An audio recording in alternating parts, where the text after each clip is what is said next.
नमस्ते। थर्ड आई में आपका स्वागत है।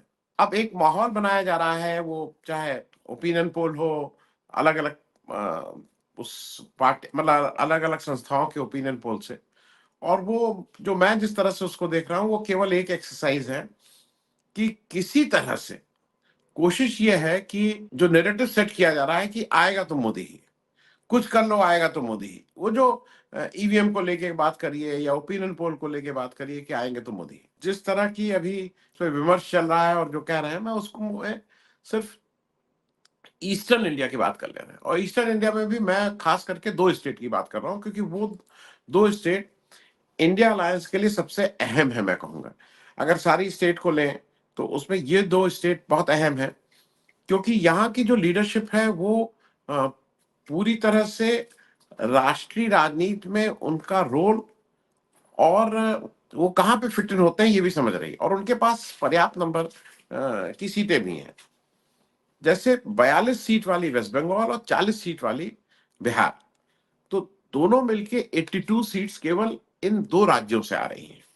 और इन दोनों राज्यों में बंगाल की बात करिए तो ममता बनर्जी जी, बिहार की बात करिए तो नीतीश कुमार जी। ये हो सकता है कि इंडिविजुअली किसी को भाई अच्छे लगते हो, किसी को नहीं अच्छे लगते हो, लेकिन ये सब लोग उस ब्रैकेट में जरूर है जिसको कहा जा सकता है जो सीरियस प्राइम मिनिस्टर कैंडिडेट्स।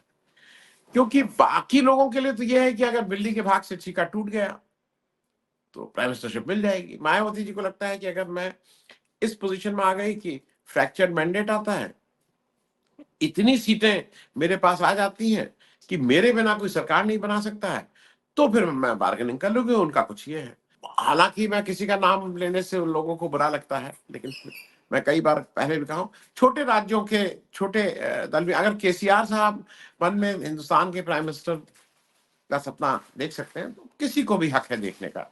जो बड़े राज्यों के नेता हैं, 80 सीट वाला उत्तर प्रदेश में अगर कोई सोचता है कि भाई मैं प्राइम मिनिस्टर की रेस में हूं, तो ठीक है। अब इन 40 सीट और 42 सीट वाले दो राज्यों की बात कर लें। 42 सीट के जो वेस्ट बंगाल है, वहां पे कल हमारे अमित शाह साहब और नड्डा जी गए थे, और वहां पे अब वो एक नारा देके आए हैं कि इस बार 35 पार।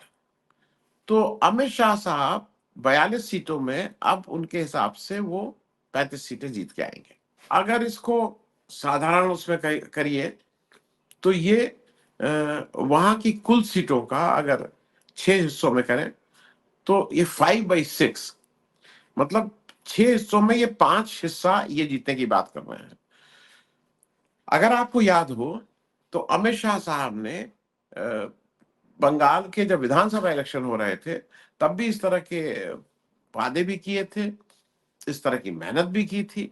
उस समय वो 200 के पार जा रहे थे और सीटें आई थी कुछ 75, 76 या 73, 74। लेकिन उनका जो मुख्य मुद्दा था कि वो उससे पहले विधानसभा में जिस सीट से जहां से वो 72, 73 तक पहुंचे थे, तो उसको एक उन्होंने बड़ी छलांग बताया था।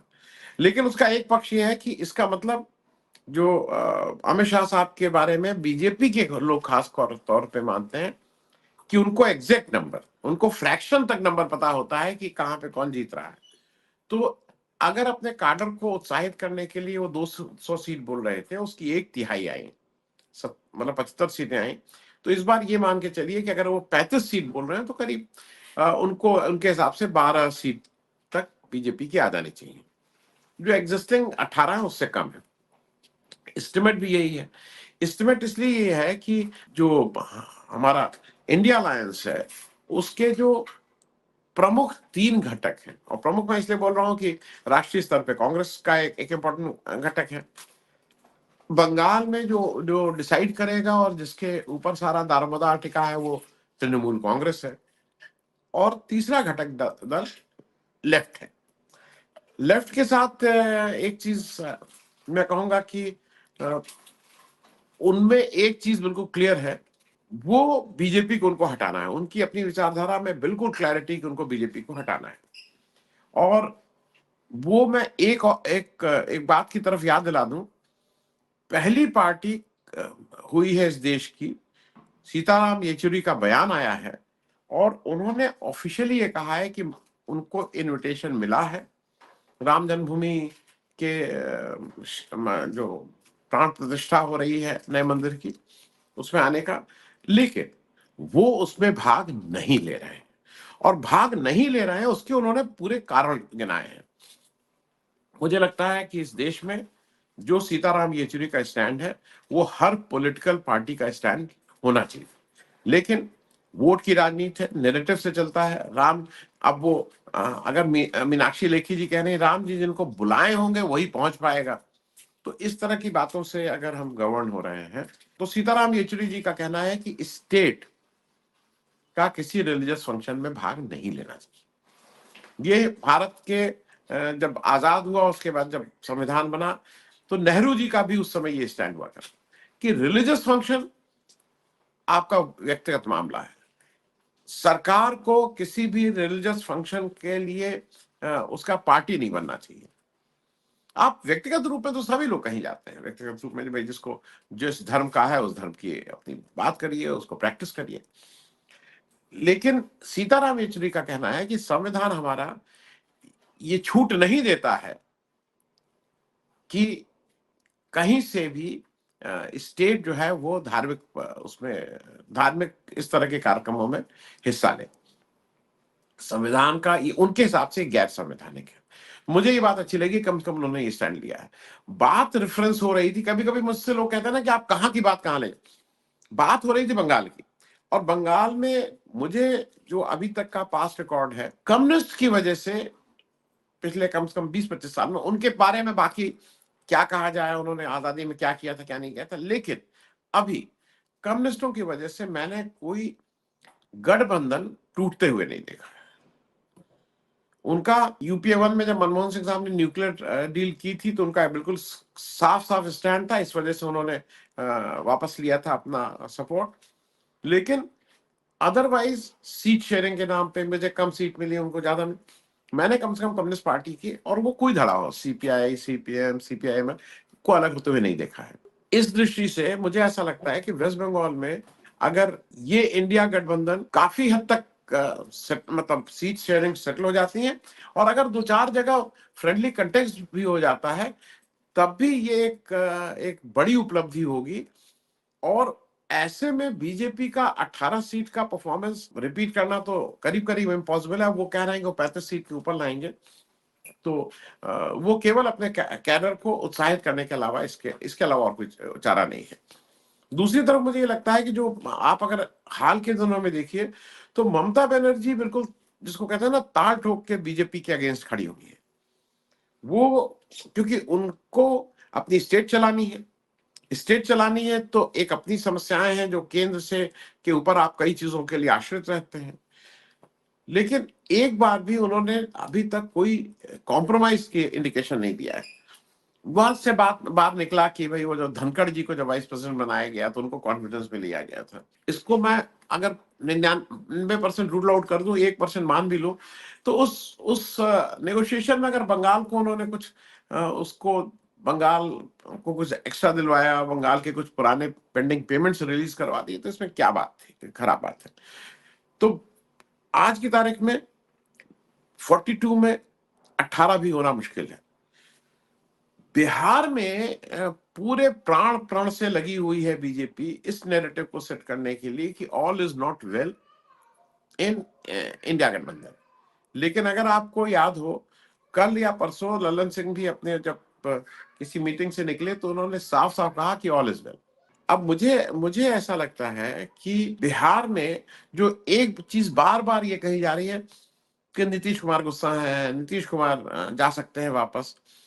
मेरे हिसाब से नीतीश कुमार जी के बीजेपी या एनडीए में वापस जाने के सारे रास्ते बंद हो चुके हैं। वो अब वापस नहीं जा सकते हैं। वो गुस्सा होके अलग लड़ सकते हैं, गुस्सा होके घर बैठ सकते हैं, लेकिन वापस एनडीए में जाने का मुझे नहीं लगता है कि अब जरा भी स्कोप बचा है। 3 महीने बाद इलेक्शन है, घटनाएं अपने हिसाब से हो रही हैं। हालांकि बीजेपी किसी भी हद तक कुछ भी सेक्रीफाइस करके बीजेपी यहां तक कहेगी कि 40 सीट आप लड़ लीजिए और हम बिल्कुल नहीं लड़ेंगे, हम सबको करेंगे। वो नीतीश को अगर बीजेपी का तो टॉप प्रायोरिटी आज ये होगी कि नीतीश किसी तरह से वापस आ जाए, तो जो आइडिया ऑफ इंडिया अलायंस है वही खत्म हो जाएगी। तो बीजेपी के लिए वो सबसे इंपॉर्टेंट है कि वो किसी तरह से नीतीश आ जाए, लेकिन मुझे मेरी जो अपनी एनालिसिस है उसमें ये चीज रूल्ड आउट है। ये चीज केवल ध्यान भटकाने के लिए, कंफ्यूज करने के लिए और हर व्यक्ति के ऊपर एक अविश्वास की का एक जनरल एटमॉस्फेयर बनाने के लिए बीजेपी जिस तरह से ऑपरेट करती है वो बीजेपी की का खेल है। बिहार में एक अच्छा डेवलपमेंट ये हुआ है कि कल बिहार के जो नेता थे उनकी कांग्रेस की बैठक दिल्ली में हुई खड़गे साहब के साथ, और जैसी रिपोर्ट आ रही है उसके अनुसार बिहार कांग्रेस ने बिल्कुल साफ कहा है कि भाई जितनी हमारी हैसियत होगी हमें उतनी ही सीट लड़नी चाहिए। हैसियत इन द सेंस जहां पे हम जीत सकते हैं। बिना नाम दिए एक नेता ने यहां तक कहा है कि अगर हम 4 सीट जीत सकते हैं तो हमें 4 ही सीट पे लड़ना चाहिए। हमें सीट को लेके कि हम ज्यादा सीट और हम पार्टनर और वो पार्टनर नहीं करना चाहिए। मुझे लगता है वो 4 से 6 सीट के बीच में बिहार में कांग्रेस लड़ेगी। 40 सीट है, 17-17 सीट पे जनता दल यू और आरजेडी को होना चाहिए 34 सीट। 6 सीट में कांग्रेस और सीपीआईएमएल को भी वहां एक दो सीटें देनी होंगी। कन्हैया भी सीपीआई से लड़ना चाहेंगे। तो मतलब वो बहुत मुश्किल चीज नहीं है, क्योंकि वहां पे कांग्रेस ने भी स्पष्ट कर दिया है कि सीट की वजह से कहीं दिक्कत नहीं होगी। जो कांग्रेस का जिस तरह का अभी ऑफिशियल बयान कहीं नहीं आया है, लेकिन जिस तरह का अखिलेश यादव जी बयान दे रहे हैं, उधर कांग्रेस के अजय राय जी उनका जवाब दे रहे हैं, उत्तर प्रदेश में चीजें कम से कम वर्किंग लेवल पे बहुत अच्छी नहीं है। लेकिन बिहार में वर्किंग लेवल पे जेडीयू, आरजेडी, कांग्रेस, मतलब कम्युनिस्ट पार्टी के आपस में एक दूसरे के प्रति कोई विरोधाभास का बयान नहीं है। वहां पे जो काम कराया जा रहा है वो बीजेपी के प्रॉम्प्ट पे कर रहे हैं कि उनकी अपनी खुंदक है इसलिए कर रहे हैं, वो प्रशांत किशोर साहब कर रहे हैं। प्रशांत किशोर साहब सुबह से शाम तक अपनी कोई एनालिसिस लगा के बताते रहते हैं कि नीतीश कुमार की वजह से क्या क्या नुकसान होगा। अब उनकी अपनी खुंदक है, अ, वो उस खुंदक को जाहिर जाहिर करते रहते हैं।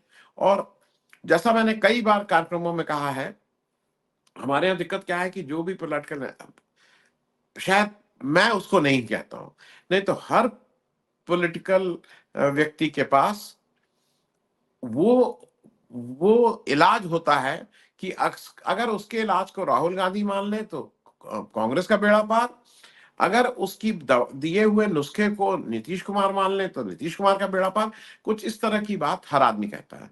प्रशांत किशोर जी के जो बयान आ रहे हैं वो लोडेड हैं। उसको एक मतलब एक जिसको कहते हैं ना एक एजेंडा के तहत कह रहे हैं। अब वो एजेंडा उनका अपना है कि वो स्पॉन्सर्ड है, ये बताना बड़ा मुश्किल बात होगी। लेकिन वो बयान निष्पक्ष तो मुझे कहीं से भी नहीं लग रहा है। बिहार का मैं इसलिए और थोड़ा बता दे रहा हूँ, 40 सीट में 17 सीटें बीजेपी के पास है, 5 सीटें एलजेपी के पास है, जो मोर और लेस अब बीजेपी का ही पार्ट है।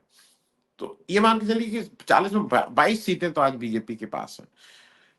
अब उस 22 सीट को मुझे कहीं से भी जो अभी की स्थिति है, हालांकि बीजेपी ने, ये फैक्ट है कि पिछले 5-6 महीने में जो बिहार में जहां उसको एक दो जहां बोहनी होने की मुश्किल थी, जहां पे जब शुरू शुरू में नीतीश कुमार आए और इंडिया अलायंस बना था, तब ऐसा लगता था कि शायद 1 आध सीट, 2 सीट, 3 सीट बीजेपी के आएंगी।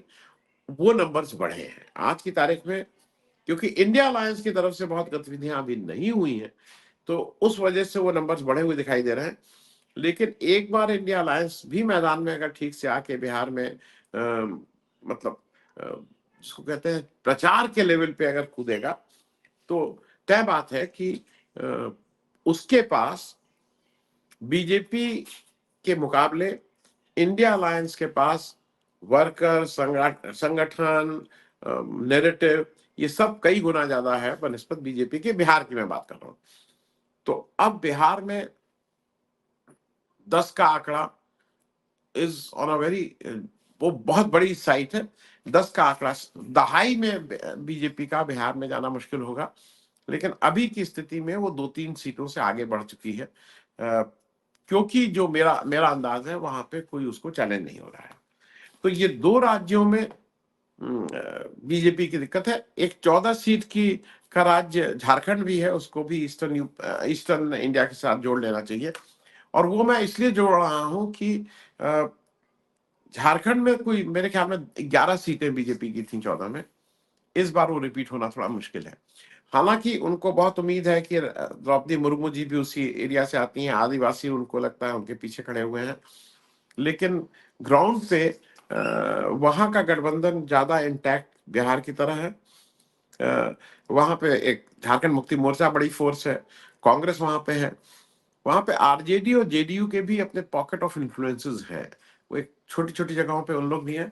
तो झारखंड की 54 सीट, मतलब झारखंड बिहार की मिला के 54 सीट और 42 सीट वेस्ट बंगाल, कुल 96 सीटों में बीजेपी अगर अगर मेरे हिसाब से एक चौथाई सीट ले आती है तो वो उसका बहुत ही अच्छा परफॉर्मेंस होगा।